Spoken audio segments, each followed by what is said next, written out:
കനകൻ രാത്രിയിൽ നയനയുടെ കയ്യിൽ പാല് കൊടുത്തിട്ട് പറയാണ് ദായി പാലും കൊണ്ട് പോകുമ്പോൾ എന്ന് പറയുന്നുണ്ട്. അങ്ങനെ തന്നെ നയനയുടെ തലയിൽ മുല്ലപ്പൂ വെച്ച് കൊടുക്കുകയാണ്. എന്താമേ മുല്ലപ്പൂ ഒക്കെ വെച്ച് പാലൊക്കെ കൊണ്ട് തരുന്നെന്ന് ചോദിക്കുമ്പോഴേക്കും അങ്ങോട്ടൊക്കെ ദേവേനെ എന്നിട്ട് പറയുന്നുണ്ട്, വേറൊന്നുമല്ല, ഈ പാലും മുല്ലപ്പൂ ഒക്കെ ഇട്ട് അകത്തേക്ക് പോകുമ്പം എൻ്റെ മോൻ നിന്നെ കണ്ട് മയങ്ങി നിന്റെ അടിമയാളമായിരിക്കും നിന്റെ അമ്മയുടെ ആഗ്രഹം, അതൊന്നും ഒരിക്കലും നടക്കാൻ പോകുന്നില്ല എന്ന് പറയുന്നുണ്ട്. കനകൻ പറയാണ്, ഞാൻ അങ്ങനൊന്നും ഉദ്ദേശിച്ചില്ല, മുല്ലപ്പൂ വെച്ചുകൊണ്ട് പോകുന്നത് തന്നെ ഒരു പെൺകുട്ടിക്ക് പ്രത്യേക ഐശ്വര്യമല്ലേ, പിന്നെ രാത്രി പാൽ ആദർശമോ കുടിക്കുമല്ലോ, അതുകൊണ്ട് ഞാൻ കൊടുത്താണെന്ന് പറയുന്നുണ്ട്. നീ ഇവിടെ നിൽക്കുന്നതിന്റെ ഉദ്ദേശം എന്താന്നൊക്കെ എനിക്ക് നല്ലവണ്ണം മനസ്സിലാകുന്നുണ്ട്, അതൊക്കെ നിന്റെ മനസ്സിലിരിക്കത്തേ ഉള്ളൂ, ഒരിക്കലും നടപ്പാകാൻ പോകുന്നില്ല എന്ന് ദേവയാനി പറയുന്നുണ്ട്.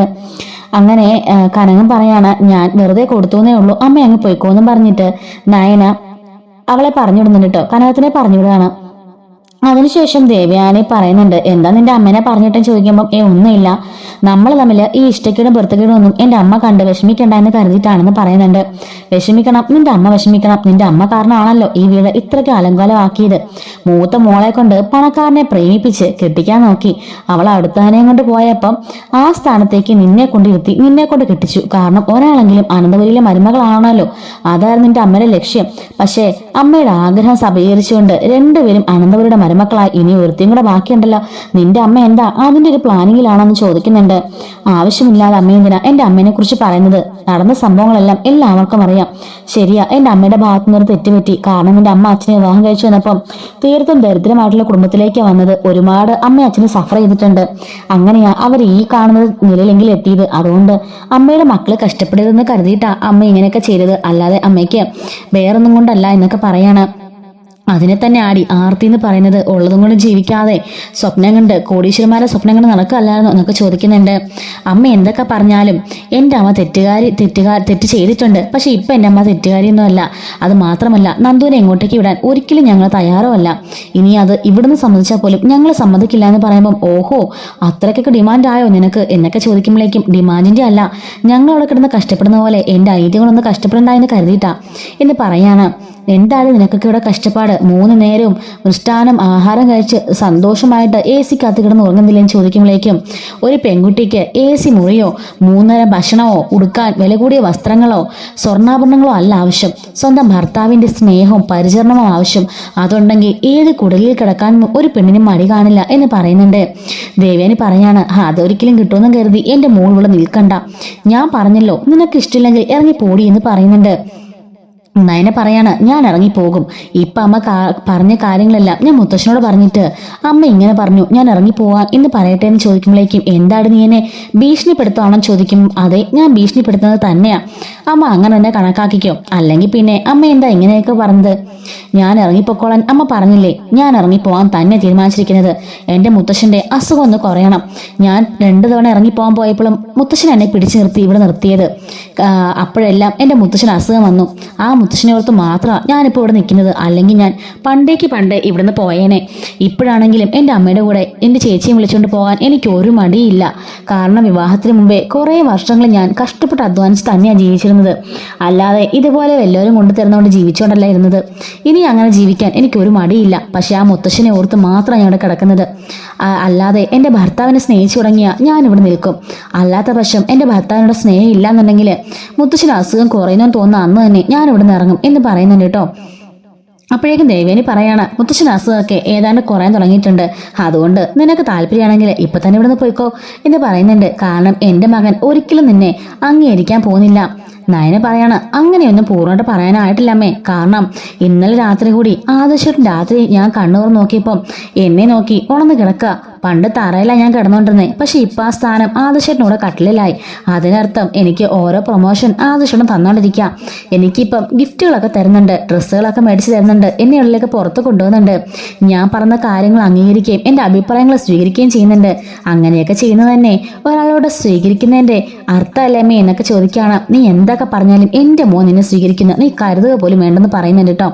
അതെന്താ അമ്മ അങ്ങനെ പറഞ്ഞത്, അമ്മ കണ്ടോ അമ്മയുടെ മകനെ കൊണ്ട് അമ്മയുടെ മകൻ എന്നെ സ്നേഹിക്കുകയും ചെയ്യും, ഞാൻ കൊണ്ടുവന്ന കുഞ്ഞിനെ കൊണ്ട് അമ്മേനെ അമ്മൂമ്മ എന്ന് ഞാൻ വിളിപ്പിക്കുകയും ചെയ്യും.